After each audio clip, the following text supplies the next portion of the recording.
Hello everyone, my name is Larseth, and welcome back to Europa Universalis 4 and episode 30 of our Bengal Tiger campaign. So last episode we started war against Mongyang and Ayutthaya and Lanna, and we're winning this war. I mean, we were winning this war quite decisively on our own. Shu have decided to jump in. I mean, they've decided they want to go to war with Mongyang and Ayutthaya. I guess they smelt blood in the water and decided that they wanted to siege down some provinces. Of course, the only problem with that is that they are trying to go after Mongyang, but we've already fully sieged them down. So there you go. Someone in the comments mentioned about going after Garhwal. I just had a look before I started recording and noticed they are actually allied with Delhi. So I would have done, that would have been an easy war, but unfortunately, as they are allied with Delhi, that won't be happening anytime soon. Oopsie daisy. Clicked the wrong button. Right, so this war, this episode, sorry, we're basically going to finish off doing this war, first and foremost. What we're not going to do just yet is embrace this institution. We'll do that when we finish the war, because there's no immediate benefit to doing it at the moment. And the cost will only continue to go down, so I'm going to wait a little bit and do that. Ethiopia just announced me as their rival. Oh, they are actually relatively large in this playthrough. Having said that, so Oman, Ardalan are pretty big. It doesn't look like the Ottomans are having a particularly good game this time round. So I think by this point, they should definitely own a lot of this. I mean, they are kicking the Mamluks, but then that tends to always happen. Right, so I'm just going to advance into Ayutthaya now, because what I don't want to happen is I don't want Shu to take the stuff, because I want to take some provinces off Ayutthaya, but I don't want Shu to be the one who sieges them down, because then I'll have to wait until their war ends, which will likely be a long way off.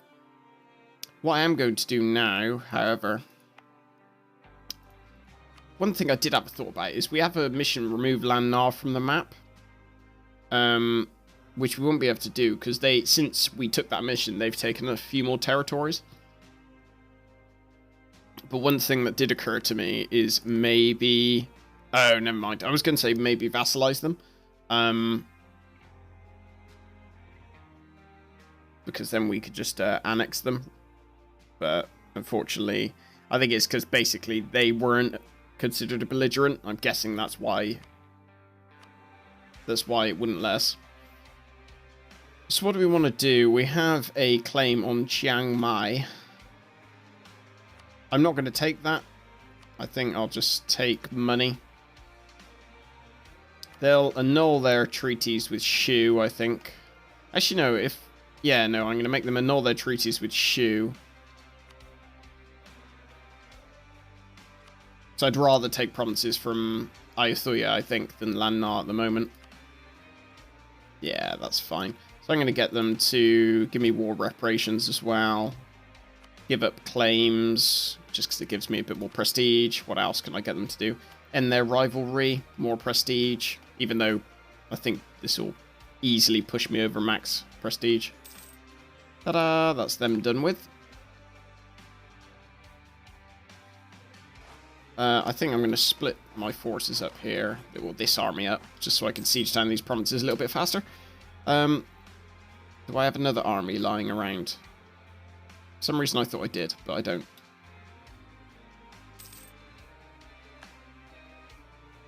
Hoorah.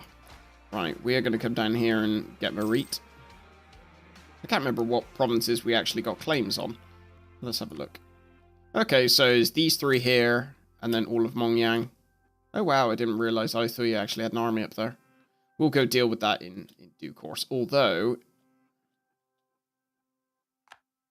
Oh, you swines. Right. Can I... Oh, you sods. Ayutthaya have just unsieged this, which is going to cause me issues. Right, I need to run my army straight up here. Ayutthaya have unsieged these down. which basically gave one province back to Shu, because they've now taken it for themselves. Yu is requesting access from us. Huh, they're at war with all the same people as us, so I don't really mind. Okay, that actually works out in our favor.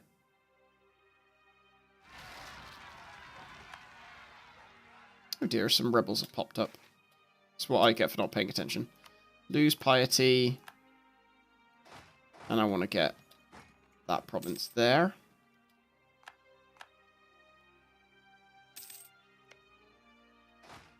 You can go over there and look after them. What other rebels have I got? Let's pay attention here. I don't want rebels to be an issue. I'm going to just raise autonomy in these two provinces just to make sure we don't get any rebels. That would not be ideal.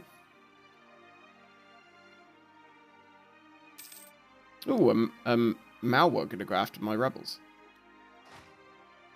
Doesn't look like it. Right, so Ayutthaya just being a pain in the butt, really.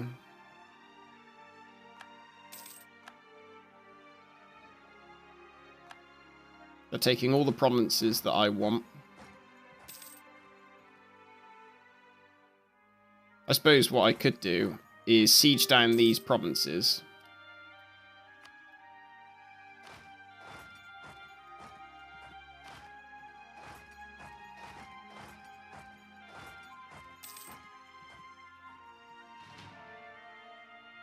Siege down these provinces and then peace out Ayutthaya, because they're probably not going to want to stay in the war too much longer. Get our other army sieging that down. Although we only have one leader, so we'll need to get another one, and he is also absolutely terrible. Fabulous. Just what we want. Another bad leader.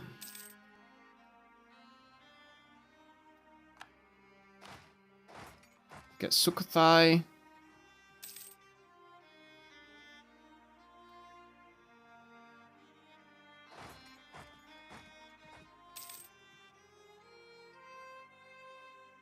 Is Shu genuinely not, like, really trying in this war? It doesn't feel like they're trying.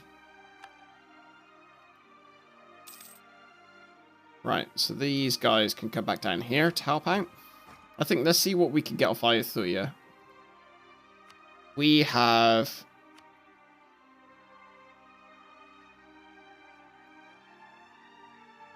Okay. They genuinely think they can actually win this still.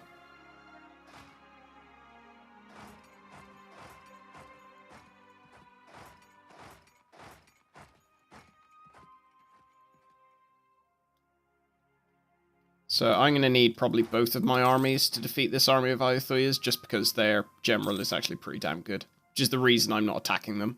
Because I imagine... Oh, we're actually even on military tech as well. I thought we were.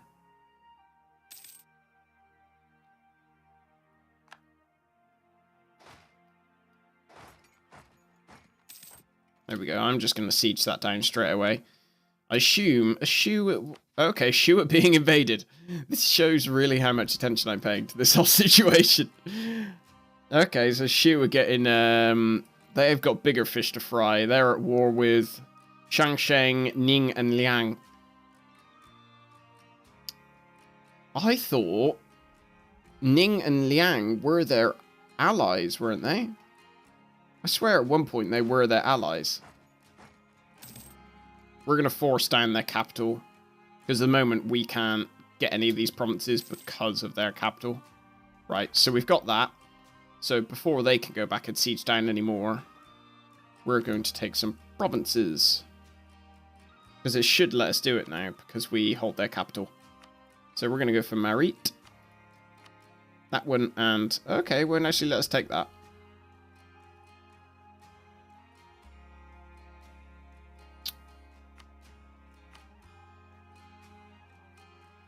Is Marit quite a high development province then? 16, 11, 9. I suppose in comparison it is.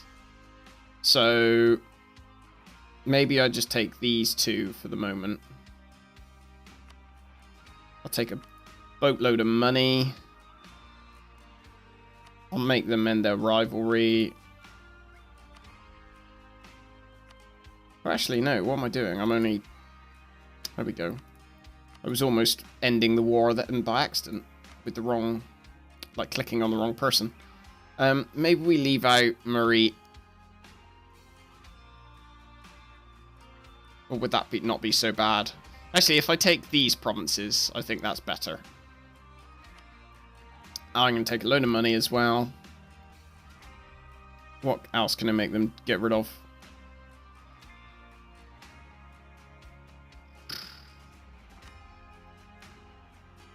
Oh, they won't accept war reparations. I think that's actually fine for the moment. I don't want them to give any provinces back. I don't really... I only want to take provinces from them. And it'll be a while, I suspect, before I go to war with them, so I don't really care. How long is the truce? 47. That's only 10 years. Or 11 years, I guess. That's not so bad at all, actually.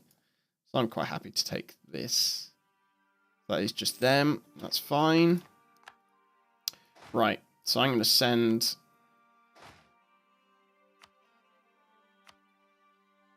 Okay, it's doing this silly, like, bug-like thing where it won't let me leave my provinces. It thinks I'm stuck in that province. Okay, never mind. Let's get started on making those a core. And we've got a spare diplomat, so... Oh, dear. Actually, I could make them a vassal. Who would that annoy? Lanna, Hesenwe, Mongyang... Aethuya and Khmer.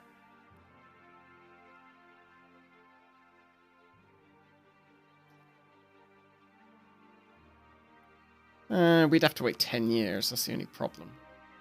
Is it... So, between 1 and 76. Aggressive. And that's 53. So maybe I just annex them. Like, I force vassalize them, and then I'll annex them, because then that'll shift the cost to my Diplo power slot, and I've got all those advantages, so I might as well go for that, actually. So I'll be a Bengalese vassal. I'm going to take money off them, I think. Yeah, that's all fine. Mongyang will drag Bengal into a war with Shu. Of course, I forgot about that, didn't I? I'm glad I didn't press OK, because that would actually ruin one of our alliances. So actually, no. I'm going to just take all their stuff for myself. Yeah. No, that seems like a good thing. Because I don't really want to go into war with Shu. Plus, if I have a coalition against me, which they might join against me, I could beat all those people. That's not necessarily an issue. And I will hopefully have the help of my allies. Fingers crossed. So we're going to do that. And we're going to immediately start coring a lot of this stuff. I'm going to reduce my war exhaustion. What else do I want to do?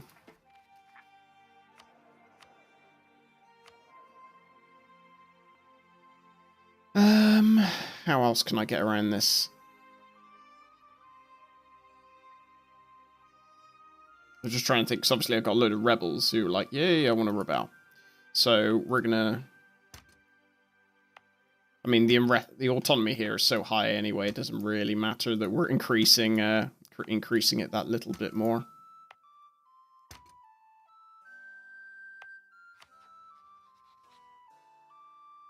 So I think that's okay for the moment. Right, it now will let me leave. Right, so I need to put these diplomats... Ooh, click the wrong button. Let's get that royal marriage back. I need to improve relations with a few people. And who else? Who else is really annoyed at me? I can improve relations with Changsheng as well. I just want to, you know, if I improve relations, I'll lessen the chance that people will join coalitions against me. So that's the only reason I'm doing it,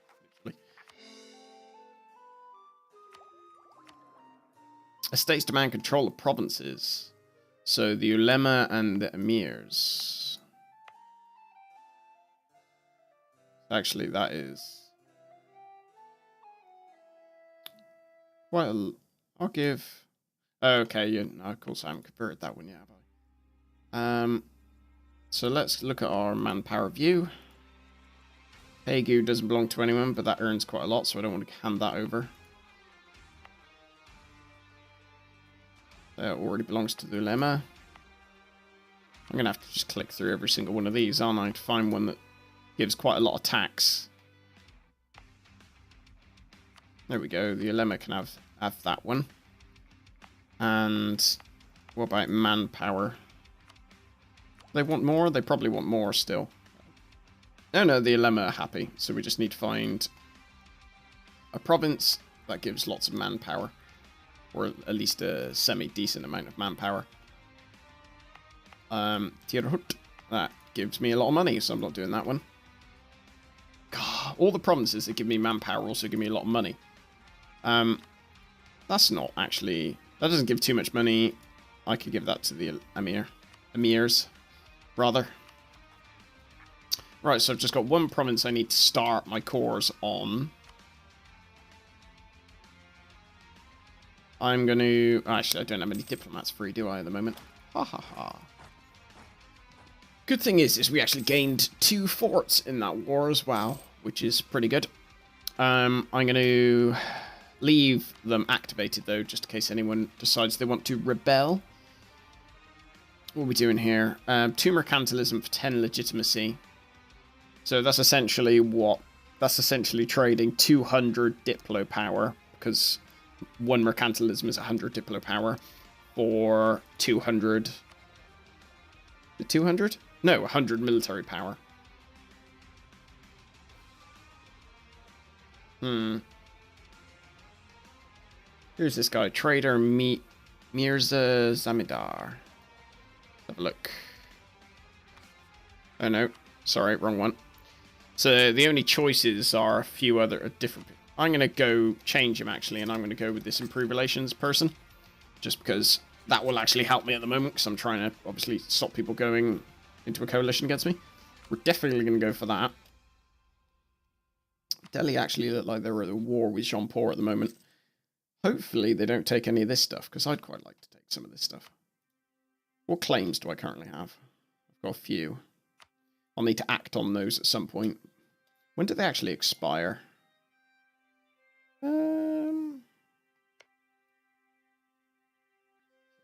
57. Oh, I got a while. Got a while until I could start coring Mongyang. That's a bit annoying. Ooh, Tibetan separatists. I just noticed you.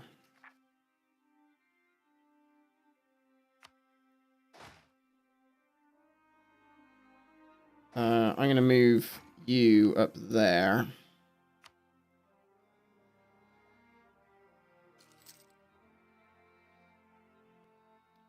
And hope that they don't spawn. Right. Yeah, okay. So I've slowed it down slightly by having that army there, but they almost certainly will still spawn. So I've just got to keep an eye out for them, essentially.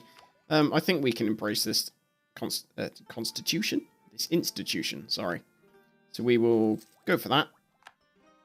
Reduces technology cost. Oh, there goes timer. The next one, how far away? The next one isn't actually all that far away either. So it won't be long before we get that. I think we want to go for this, because then we can start colonizing again, I think. We've got the money to do so, so we might as well. Because that gives us settler growth plus 15. We'll also go for this next military tech. And get these next cavalry. And I think the last thing I'm going to do in this episode is shoot, genuinely still at war. They are actually still at war with Ayutthaya. For some reason they have their army down here. I guess they decided they couldn't win up there. Ah well, poor them. So what I'm going to do, last thing I'm going to do is send off 2 of my colonists to this area. Oh, lovely. Our, heir. We got an heir. Our heir, sorry, came of age. And it's actually pretty good. 443. That is not bad. Because now we're earning 9 admin points per month rather than 5. Which means we'll be able to core this start coring this last province pretty soon. I think that's pretty... We're okay at the moment. We're doing quite well. So I will end the episode here. Thank you very much for watching, and I will speak to you in the next one. Take care.